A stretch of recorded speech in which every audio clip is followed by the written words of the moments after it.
SUAPP Air, Magic Remover, and Background Remover. When we render, if there are some extra lines in the original image, these extra lines will interfere with AI's judgment and affect the results. We can enter Edit mode. Click on the Magic Remover on the right. Use brushes to remove unwanted parts. Click Create. Unnecessary parts of the original image are removed. Then we render.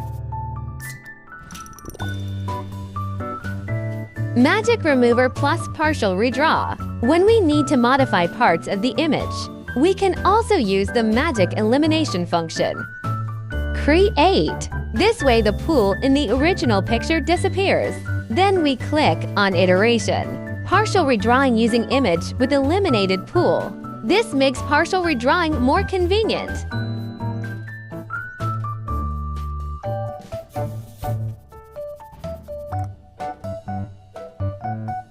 Method 3. Background Remover plus Partial Redraw. When we want to replace the building background, we can find the subtracted background on the right side in the Edit mode. One-click Background Removal.